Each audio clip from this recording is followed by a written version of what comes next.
Hey everybody, hey, I want to revisit the K-Cup and Keurig combo here. So a few years ago, I presented a video on how to make strong coffee with a Keurig coffee maker using these K-Cups, which are stainless steel, and they have a filter all the way around them, which works wonderfully for coffee. So you can see that old video if you want to see it. What's changed here is that I have this espresso machine that was working wonderfully for me, but I had an issue with one of the motors in it, and it's made by Reusable. The warranty on this is amazing. So this is a brand new machine that they sent to me after I encountered an issue. But during that time, I brought out the old Keurig machine and my grinder in order to make coffee.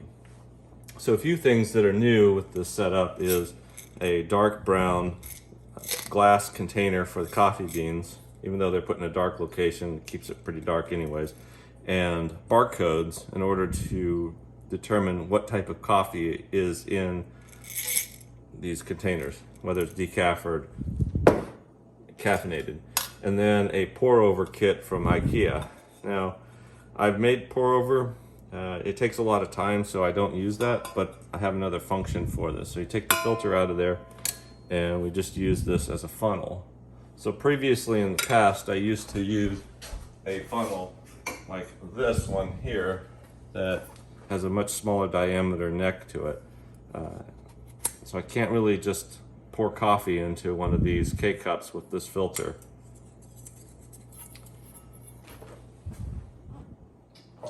It's a lot harder to use that filter. So what I did is I have a larger mouth filter that I can set down on here and pour in all the coffee. So what I'm doing here is I'm setting the scale, which also is new, to 0 after I've got everything in place here. I've got a glass container, it's a baby food jar that I'll use to receive coffee from the grinder. And typically when I grind, I will cover the hole and tap on this to make sure that all the static is dissipated. I also shake it to get everything off of the lid so it doesn't make a big mess, and then I just drop it into the filter and that gets the coffee off of there. And if I need to, I'll use this brush to clean up the piece of plastic a lot better. So then basically I just measure out 14.5 grams of coffee. Make sure I get everything out of there. 14.69, that's fine. And this is enough coffee to put into the K-Cup and pack it just right. Now the reason why I have the glass container here is it's just convenient. That's all I have it here for, is just to allow me to transfer without making a big mess. And speaking of making a big mess, I've got this old salad container that's plastic, and what I do is I put everything inside of here for transferring coffee into the K-Cup. And then additionally, I have this shaving brush holder which will hold the filter in place. That way I can drop the coffee in there and not really worry too much about it falling over when I have it in the K-Cup. So I just shake it a little bit or use a small metal spoon and just allow the coffee to go down in there. So there's most of the coffee in there. And I'll just put the rest of it in there in a second. One of the things I'll do is tap down on the K-Cup just to make a little more room in there, let the ground settle. Put the funnel back on top of here and then just drop the remaining coffee into the K-Cup. Tap as necessary in order to pack down the grounds, even it out a little bit. At this stage, what I will do is remove the filter. I'm sorry, not the filter, but the funnel. I'll close the K-Cup, tap it a little bit. I've got a small indentation in there ready to receive the remaining coffee. And I can use the spoon to spoon it in there if desired, just to make it a nice tight fit.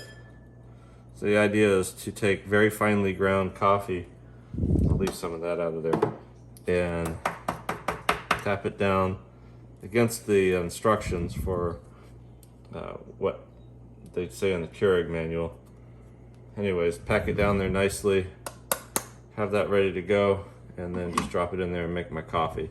So the new things here are the shaving brush container, this funnel that's used for pour over coffee without the filter, just because the neck of the filter is wide enough, and then a little glass container for the grounds, as well as a spoon, and then anything that's left over if there was more of a mess. In this particular case there wasn't.